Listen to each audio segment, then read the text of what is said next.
Big homie wanted to look like a gay painter. Look, when Jay signed his contract, the big one was with Beyonce. Mhm. When he signed that contract, the marriage contract, he got trophies. Now those trophies came rolling in, buddy. For years, 50 Cent has been taking shots and keeping non-stop pressure on Jay-Z. But recently, the energy shifted in a major way. Jay-Z finally broke his silence with a single clip that instantly set the timeline on fire. The moment that video dropped, everything changed. And that brings us to the Super Bowl situation that almost never happened. There's been something quietly brewing in the hip-hop world for a long time, and most people completely missed it. This isn't just rap beef or social media drama. This is about power. Two heavyweight figures moving chess pieces behind the scenes, far beyond music, far beyond charts, straight into boardrooms and executive decisions. This situation isn't about who had the better verse or who sold more records. It's about influence. It's about who controls access, who gets invited into the room, and who gets shut out without ever being told why. That's the real battleground. What made this situation even more tense is that this isn't some ancient beef from the late 90s that should have stayed buried. These are recent moves. Fresh moves. According to 50 Cent, something major happened behind closed doors that completely changed the game. He claims Jay-Z used his power to try and block him from one of the biggest stages in the country, the Super Bowl halftime show. That's a serious accusation, and it caught a lot of people off guard. All of this traces back to February 13, 2022, Super Bowl 56 at SoFi Stadium in Inglewood, California. The halftime show was being promoted as a historic moment for the culture. Hip-hop finally front and center. Legends sharing the stage. Then, out of nowhere, 50 Cent appeared upside down, recreating that iconic moment from his past and instantly stealing the spotlight. That surprise entrance sent the internet into a frenzy. Memes everywhere. Nostalgia on full blast. But according to 50 Cent himself, that moment almost never happened. And the name he points to as the reason is Jay-Z.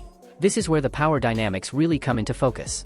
Since 2019, Jay-Z's company, Roc Nation, has been partnered with the NFL, overseeing the Super Bowl halftime show.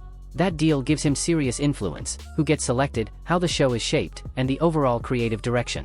That's not small power at all. This is the same stage that can change an artist's legacy overnight. And according to 50 Cent, Jay-Z tried to use that influence to keep him off the lineup. Jay-Z told Dr. Dre, just for people who's not up on this, or Eminem, that he didn't want you to perform part of that Super Bowl they had a couple years ago. That's the accusation, plain and simple.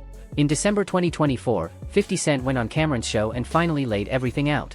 According to 50, Jay-Z went straight to Dr. Dre and made his position crystal clear. He didn't want 50 Cent anywhere near that Super Bowl performance. No excuses. No soft language. Just a hard no. And this is where the loyalty angle hits differently. 50 Cent wasn't talking about scheduling conflicts or creative disagreements. He wasn't saying there were clashes over vision or timing. He was accusing Jay-Z of something much deeper, using his corporate power to intentionally block another artist from the biggest stage in music. Not because of the culture. Not because of the music. But because he could. That's the part that shook people. Why do you think that is? Well, I just think, Threatened? yeah, Possibly? not even threatened. You know, I think it's just when you take the competition from, like, our culture is competitive, man. It is, but I think when it goes past the music itself to blocking things in business, then I don't understand. And that's when the bigger picture really starts to reveal itself. According to 50 Cent, Eminem stepped in and drew a hard line. He allegedly gave the NFL an ultimatum: he would not perform unless 50 Cent was included.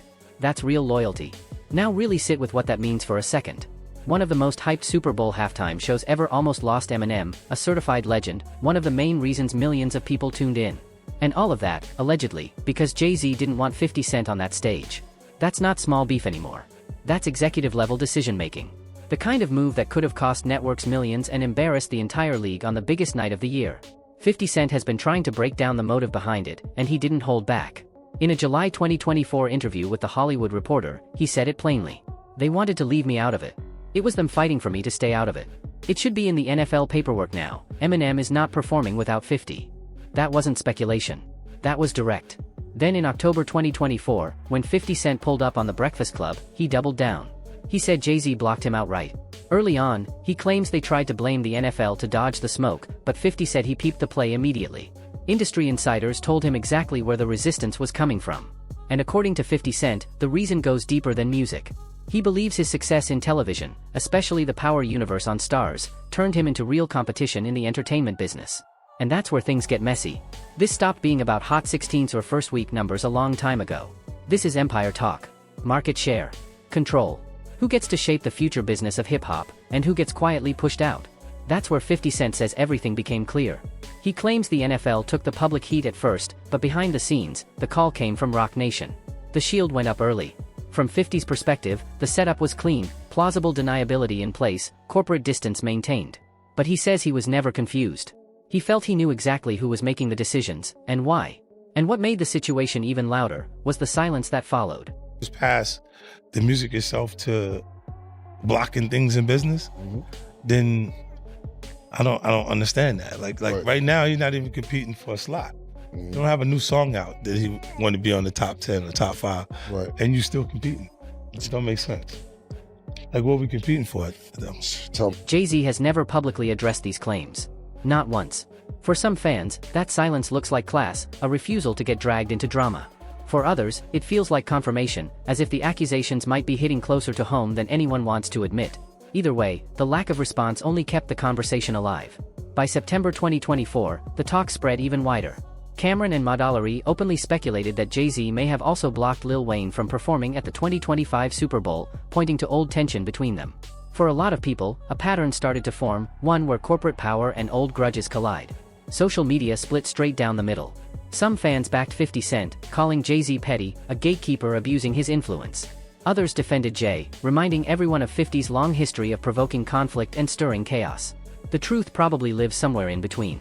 What's undeniable is this: no official statement from the NFL, Roc Nation, or Jay-Z has ever confirmed or denied anything. And that silence keeps the story running.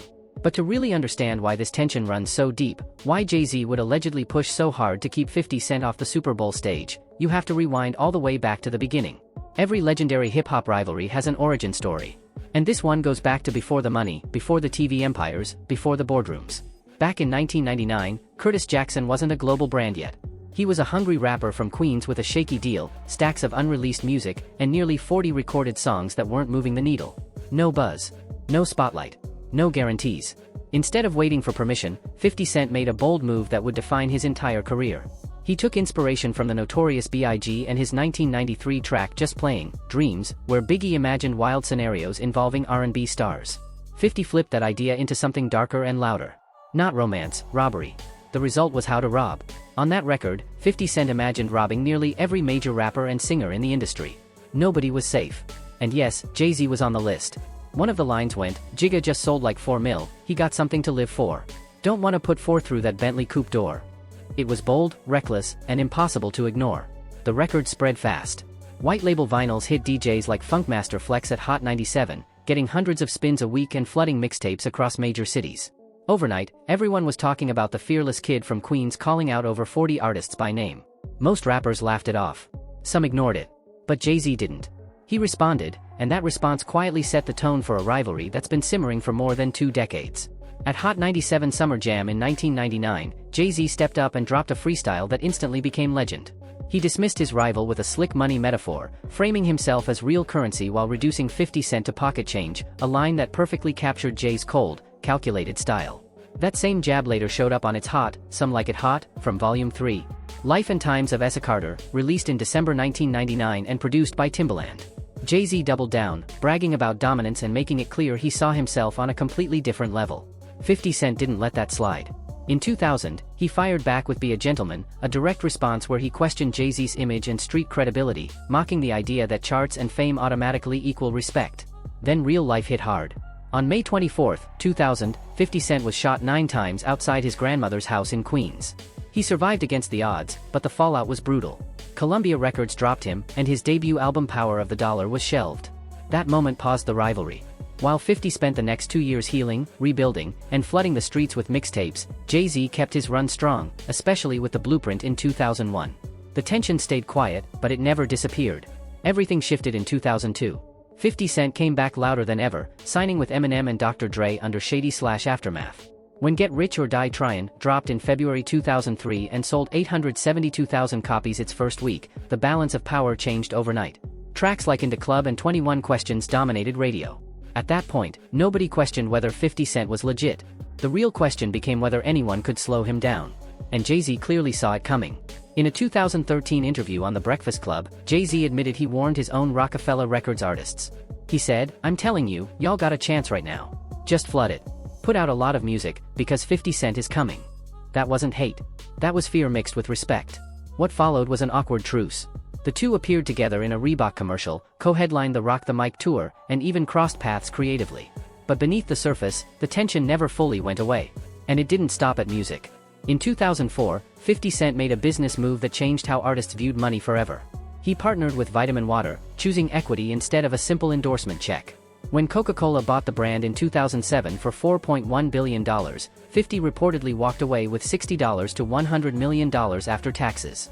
That move became legend. That same year, Jay-Z sold Rocawear to Iconic's brand group for $204 million. Both deals were massive wins, but 50 never stopped framing his Vitamin Water payday as the smarter play. The business shade kept going. Then came 2007, when Kanye West dropped Graduation on the same day 50 Cent released Curtis. Kanye won decisively, and 50 accused Jay-Z of pulling strings behind the scenes using his role at Def Jam Recordings. That accusation fit perfectly into 50's long-running narrative of Jay-Z as a power player who never gets his hands dirty. In recent years, 50 Cent pushed even further, questioning Jay-Z's Grammy success and tying it to his marriage to Beyoncé. That theory stirred serious debate, especially when fans noticed how many of Jay's Grammy wins came after their partnership became a public empire. From there, the shots kept coming, image critiques, memes, and claims that Jay-Z represents polish and corporate protection, while 50 represents confrontation and pressure in the open. Two men from nothing. $2 billion empires. Two completely different philosophies. Where Jay-Z moves in silence, 50 Cent moves in public. Where Jay relies on contracts and boardrooms, 50 relies on pressure and exposure. That contrast is why this rivalry refuses to die. And as long as 50 Cent has an Instagram account and Jay-Z has a corporate empire, the Cold War continues. This isn't just beef. It's two kings fighting for the same throne, using weapons that didn't even exist when they first picked up a mic. And trust me, this story is far from over.